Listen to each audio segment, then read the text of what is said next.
I'm Mark. I play guitar in Periphery. Cool. And you're currently on tour with Devin Townsend and Shining. How's the tour been going so far? It's been going really well. We're on week 4 of the tour, and I got to say it's probably one of my favorite tours we've ever done for a bunch of different reasons. All the bands on this tour are great. I'm a big personal fan of both bands, and I have been for years. And from a personnel standpoint, everyone on this tour is amazing, super easy to get along with. So it's been a breeze, to be honest. It's kind of bittersweet to see this tour come to an end, but we have 2 days left, including tonight. So. Oh, that's good.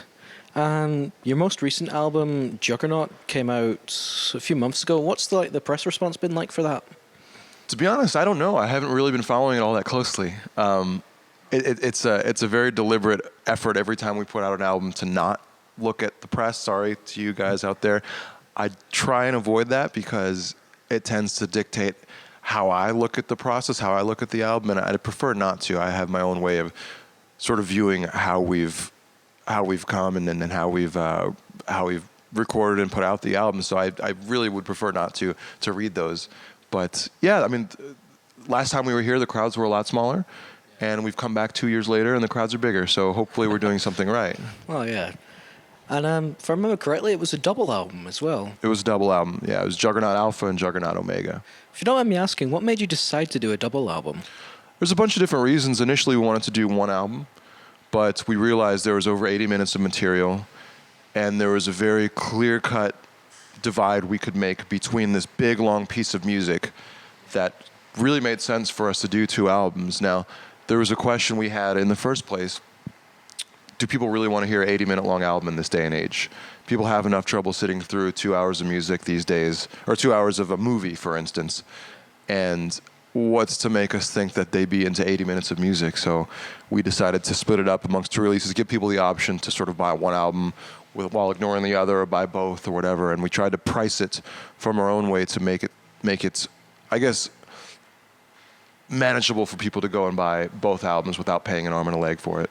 So there's a bunch of different reasons, artistic and business-wise, and just logistically. It made so much more sense to do 2 albums than one. We couldn't have fit 80 minutes of music on one disc, so we had no choice, really. No, it's good. And in terms of production, was it any different to the previous album? Yeah, this album was completely collaborative in terms of us writing the album together. All right. Which was a little different. The album before, last album, Periphery 2, was collaborative. But a lot of the ideas were developed on our own, and then we brought them to the table and we finished them collaboratively. Whereas this one was completely collaborative from the ground up. Me and the main songwriters from the band, me, Jake, and Misha, who write the bulk of the band's music instrumentally, we got together and wrote the album in a couple months.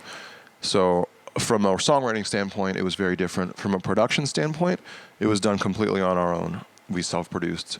Oh, right. Yeah, and that was how we'd done the previous 2. So from that perspective, it didn't really change the way we did that. Yeah. All right, okay. And if I recall as well, it was a concept album. Mm-hmm. Have you released the concept behind the album, or do you prefer to keep it secret? Well, the intent before the album came out was to wait until people sort of digested the story, internalized it, and then read their reactions from our perspective, because it's a very detailed, complex story, and we'd prefer for people to sort of treat it how they want to, and then we get the feedback, and then we put out some other piece which I can't say anything about yet, and then so we wanted to have that kind of be the case first. It's about a character who's born into a sort of ritualistic cult kind of thing and goes through a bunch of changes and dramatic events in his life, and that's kind of all we're willing to say right now. There will be more that we put out and release in the future, but we prefer to keep it at that. And we've read some really interesting interpretations of what people think of it online, and some people are pretty damn close. There's some cool things out there. Ah, okay. Yeah. But you'd say it like that. You prefer people to work it out for themselves rather than you just dictate it to them like it's about this. Yeah, I always make this analogy. It's sort of like when you go to a movie theater and you watch a trailer for a movie that gives away every single plot point. And you go to the movie, and then you love the movie, but you wish you had seen way less of the trailer. Yeah. So it's kind of one of those things. We don't want to give too much away, and I think people are still internalizing the albums. Yeah. So, we kind of want to wait and see what people do and how they react. Oh, okay. And given that we're in Scotland, what is your favourite Scottish food? If Well, you've tried any. I have, yeah. What is Scottish food? Oh, wait, I know one. I know haggis. I had haggis once here 3 years ago. That was really good. That was really, really good. It was made by the catering at the venue that we played, though. So I don't know if it was really authentic. Yeah. If you had a place to recommend, where would it be? Ooh. I would probably say the pub just down there, the Hellinger Circus. And I'm not just saying that because one of our reporters works there. Oh, he's but biased. It is good. Okay, what is it called? The Hellinger Circus. Hellinger Circus. Okay, I'm going to go there for dinner. Just down the road. Okay. It's good. Hellinger Circus. Yeah, good Okay. prices. I'm going to do it. Cool. And for all the nerds out there that are really into their gear, what is your current live setup? All Axe Effects. I don't know if you guys play guitar out there. You probably do if you're watching this. But we play Fractal Axe Effects 2 XLs on stage, all three of the guitar players and our bass player. So that's our main amp setup. We all run it very consistently.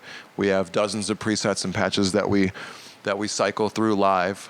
They're all triggered via MIDI as well, so there's no pedal boards on stage. So that's very cool. Yeah. Guitar-wise, we use a ton of different stuff, a ton of different guitars. We have 6, 7, and 8-string guitars in this tour. I use PRS guitars personally, and what else do we got up there? No cabs on this tour. We're doing all in-ears. Oh, wow. Yeah, no cabs. So we go direct to front of house. Very simple setup. Very consistent sound every night. Oh, that's good. Yeah. If you don't mind me asking, what inspired you to become a musician? Ooh, it kind of happened by accident for me. I don't come from a very musical family. I had a really terrible knee injury when I was 13 years old. Some hot knee porn. So I was laid out for 6 months. I couldn't do anything for 6 months, basically physically.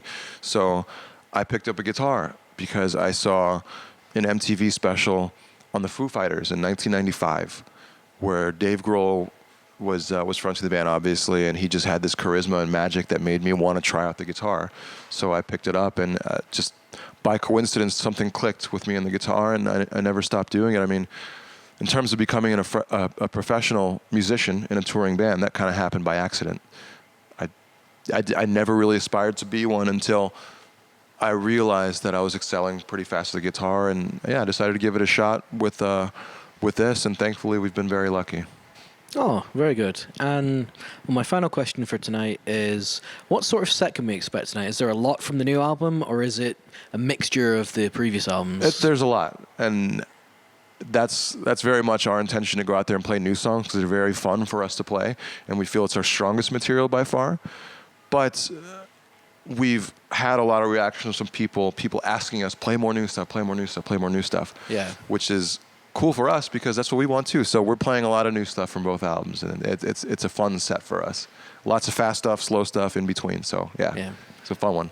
Oh, that's good. Thank you very much for your time. Thank you.